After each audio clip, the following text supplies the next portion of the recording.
South African champion Caledon returns to off-road racing. Injury problems for top rider Jeremy Davies. Two top teams fight it out for championship honours.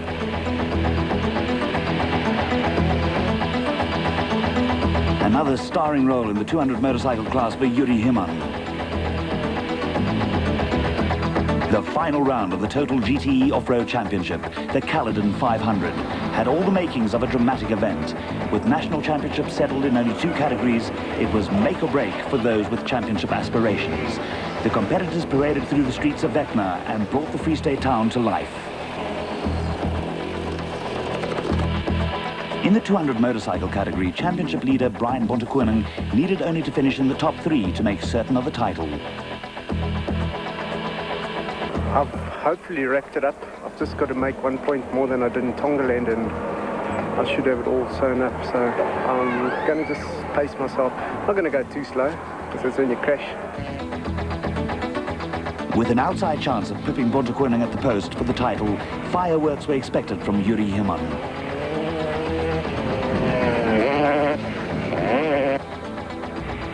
In the production vehicle category, the championship was a straight fight between veterans Wilfred Vesselaar and Dagmar Blankner and young Craig Hopkinson and Martin Spencer. Gonna go up there today and take it easy, try to get a good start position for tomorrow, and tomorrow I'm gonna go for it. Have to beat Wilfred. The danger men for Hopkinson and Spencer were Eastern Province crews Selwyn Robertson and Davy van der Walt. With the 250 motorcycle title already wrapped up, Lesotho star Patrick Andrews could end off the season by enjoying himself. Back in the 250 class was Springbok Jeremy Davies, having his last outing on the Truck Africa KTM. I just want to finish today's race. I'm going to ride it just like all the other races. I've got nothing to lose, but a lot to prove. After his controversial exclusion from the results of the Mnet Lesotho Sunroof of Africa rally, Alfie Cox was out to prove a point.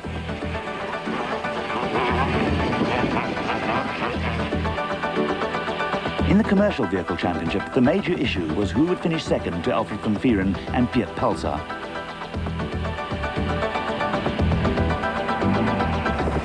Former champions R.P. Reyneke and Lucas Dreyer were hoping to end a dismal season on a high note, and rookie Wiley Harrington was after Class 5 honours.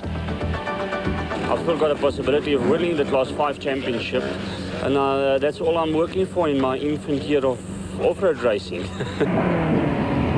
The commercial vehicle championship was in the bag for Alfred van Vieren and Piet Pelser, and they could also afford the luxury of a relaxed event. It was a different story in the 500 motorcycle category, where Errol Dalton was under pressure from Hilton Haywood. For the round still to drop, it just takes one problem with Errol's bike, and I can easily take the championship. I think it'd be difficult for me to beat him, if he has a clean run, but obviously try my best to be right up there. The consistent Dalton held most of the aces going into the Caledon, but could not afford to relax with Honda rider Kokkie Bainham also in with a mathematical chance of taking the title.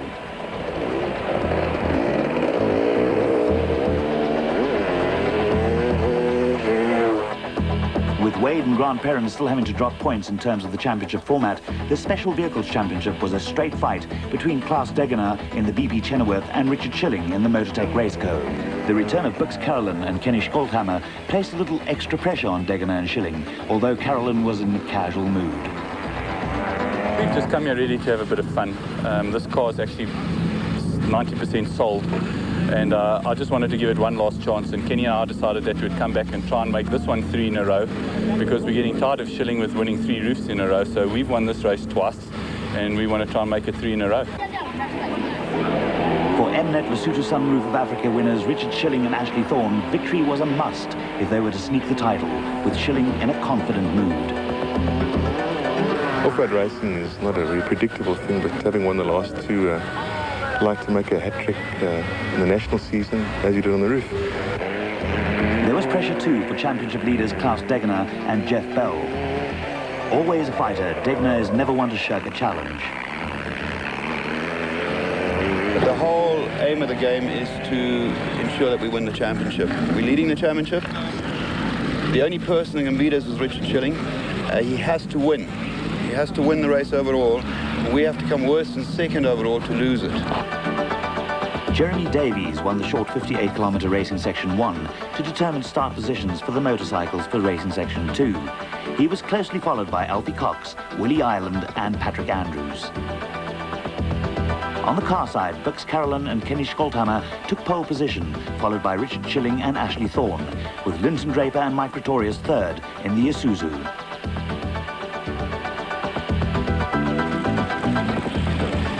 Problems on racing Section 1 meant Klaus Degner would have to produce another of his familiar charges through the field. You never write off Klaus. I'm sure he'll be going like hell, and the one thing when Klaus really goes quickly is he concentrates, and he tends to fall off a little bit less than when he's relaxed. For those who enjoy a little Saturday lie-in, the customary off-road early morning start was mercifully put back an hour or two. There was a good turnout from Vepner residents and farmers from surrounding areas when Bux Carolan and Kenny Scholthammer led off the field with a tough 450 kilometres ahead of the crews. Richard Chilling and Ashley Thorne were followed by the radical Linton Draper Mike Pretorius Isuzu, which was a centre of attraction all weekend. In hot pursuit were Springbok Rally stars Cassie Coetzee and Richard Leek, who were also looking for a return to top form. Race cam action is from the Coetzee Leek Toyota at high speed through the streets of Vepner.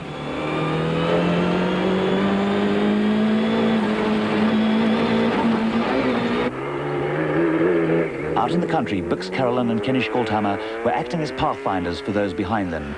At the same time, the pair were trying to set a pace that would make them hard to catch.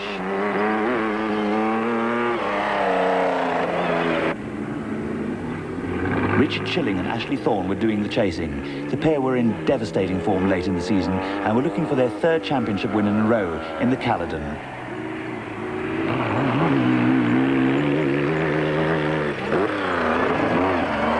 Not far behind them were Linton Draper and Mike Pretorius, who've had a torrid time this year in developing the impressive Isuzu, with plenty of V8 power at their disposal to perform to its maximum potential.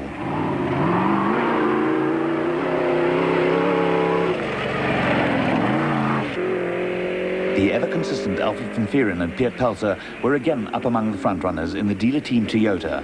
Some good duels were developing early in the race, and not far behind them were Class 5 rivals Wiley Harrington and Johan Gerber in the privately entered Toyota, which was running minus bonnets.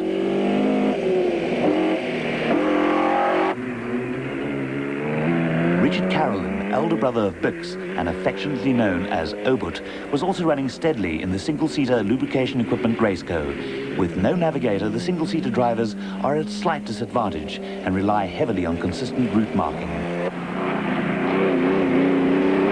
Bloemfontein driver Theo Coetzee and Ian Wedderburn were showing early good form in the imported Chev and were chasing Class 4 rivals Cassie Coetzee and Richard Leek.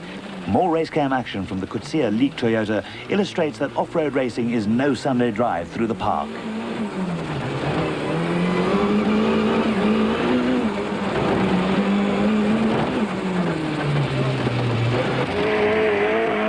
The Coetzee Leek combination was looking good, with Selwyn Robinson and Davy van der Walt turning out to be the surprise package in Class 7. They held a healthy lead over Production Vehicles Championship contenders Craig Hopkinson and Martin Spencer. Brothers Wade and Grant Perrins were also going along comfortably enough at the head of the Class 10 field.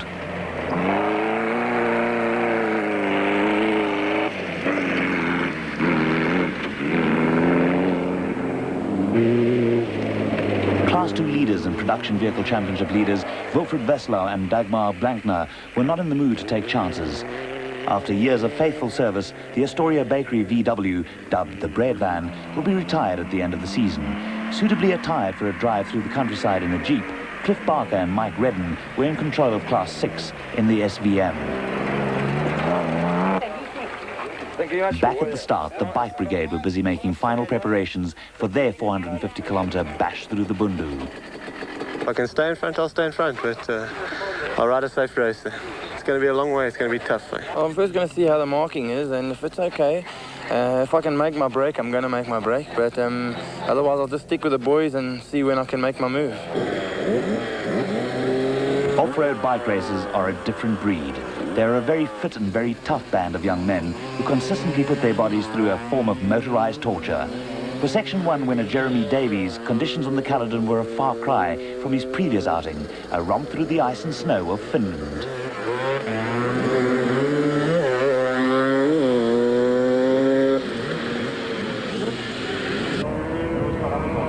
Davies was soon into his stride, but as with leaders in the car category, being first man away has its disadvantages.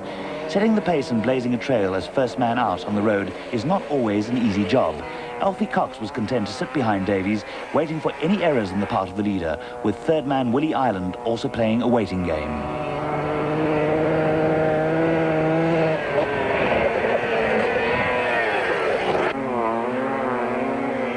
For Errol Dalton, the priority was to stay ahead of Hilton Haywood in the 500 class.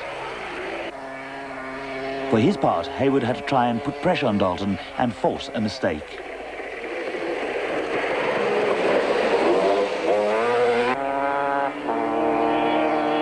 In the 200 class, it was a case of all or nothing for Yuri Himan, who had an outside chance of snatching the title from Brian Bontaquinen. This rather large fellow showed what he thought of TV cameras and off-road racing, with leaders Bix Caledon and Kenny Scholthammer the first of a string of cars and motorcycles that were to disturb his morning.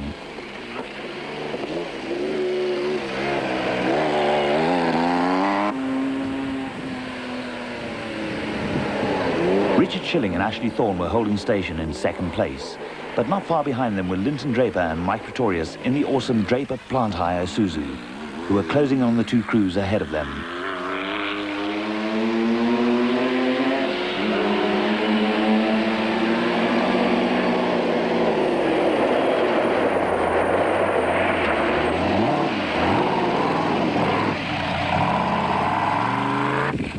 There was plenty of evidence that Kasi Kutsia has a rally heritage.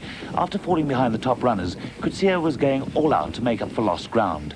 The likeable Kasi was displaying the car control that made him one of South Africa's top rally drivers.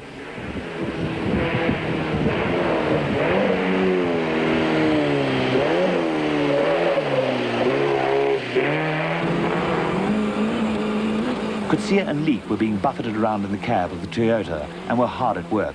Behind them, Alfred van Vieren and Piet Pelser had made up ground in the dealer team Toyota and were pushing as hard as they could.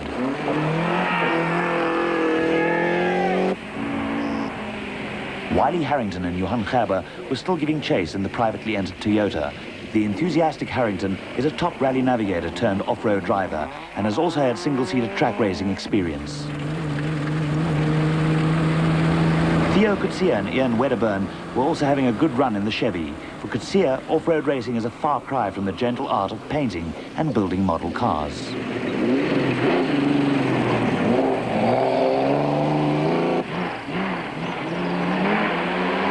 The first real drama of the race came at Hobhouse, which was an optional refuel point for the cars. The Schilling Thorne and Caroline Scholthammer cars arrived at the refuel almost simultaneously, but while Schilling and Thorne made the briefest of stops, the Caroline Scholthammer car was in for running repairs, and the lead changed hands.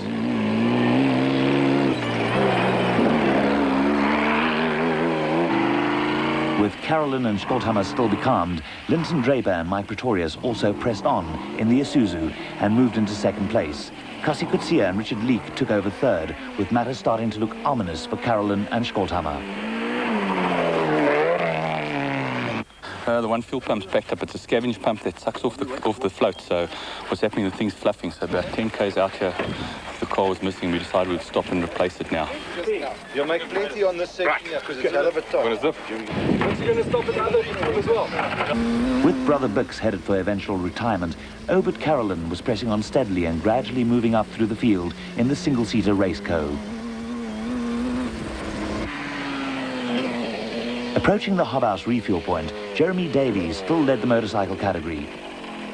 Content to play a waiting game, Alfie Cox always had the race leader in sight, with a great duel developing between the pair.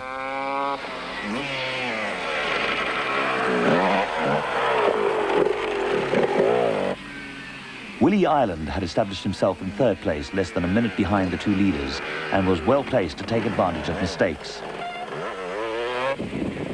Errol Dalton had taken a firm grip in fourth place and the 500 class, but behind him there was a tremendous scrap going on at the head of the 200 class. Yuri Himman was being closely chased by Brian Bontekoning.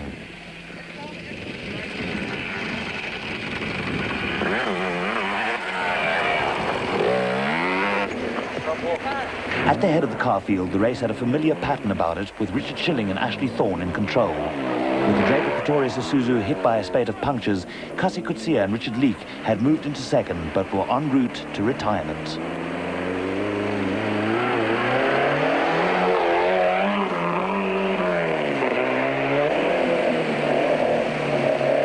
Alfred van Vieren and Piet Pelser had also run into problems, elevating Wiley Harrington and Johan Gerber to third overall, and first in Class 5.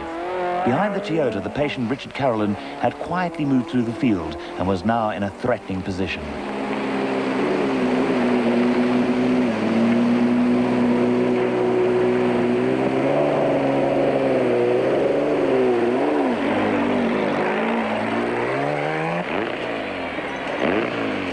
Embarked on their customary charge, Klaus Degener and Jeff Bell had made up 15 places to move into 8th position.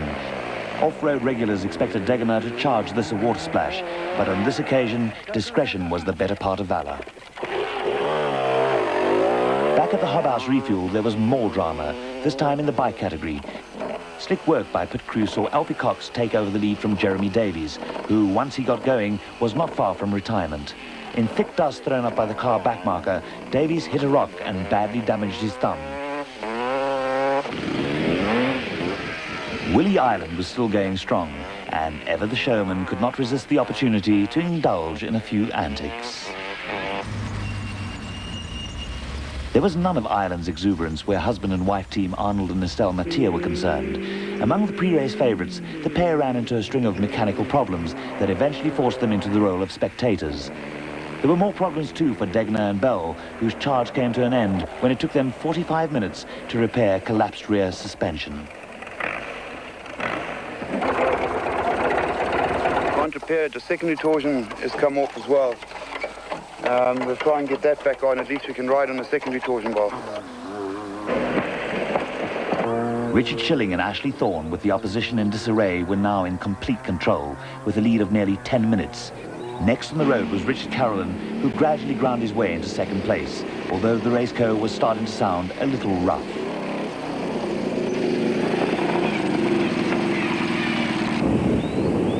Wiley Harrington and Johan Gerber had moved into third in the Toyota Hilux, but were under pressure from Linton Draper and Mike Pretorius. A fired-up Draper had the spectacular Isuzu at full stretch and was soon to move into third place.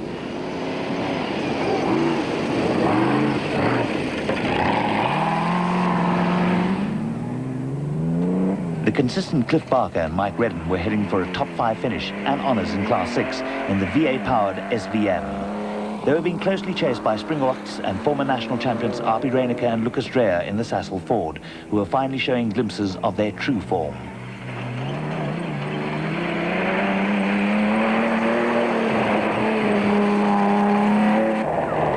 Selwyn Robinson and David van der Walt had effectively killed off hopes Craig Hopkinson and Martin Spencer had of winning the production class championship. With Wilfred Wessler and Dagmar Blankner dominating Class 2, the championship honours were theirs for the taking.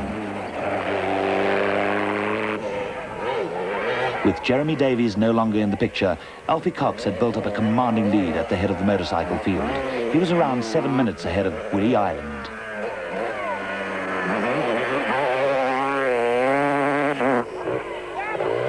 With race distance running out, Errol Dalton was in 4th place and safely at the head of the 500 class. Dalton was coming under severe pressure from Patrick Andrews, who was eventually to slip into 3rd place.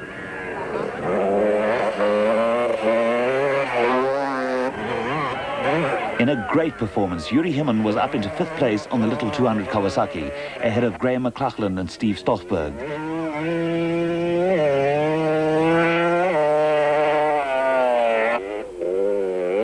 Brian Bontekoning had only to finish to make sure of the championship, but even champions-elect are prone to little mistakes now and then.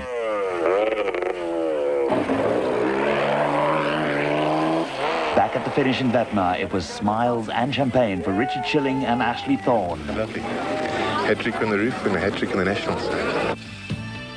A 15-minute penalty for an alleged road infringement dropped Chilling and Thorne back to third place. The top three results are now provisional, pending an appeal. There were no such problems for a delighted Alfie Cox. It's always nice to go out with a win. Try again next year. 250cc riders took the first three places, with Errol Dalton taking the 500 class and Yuri Himan the 200 category.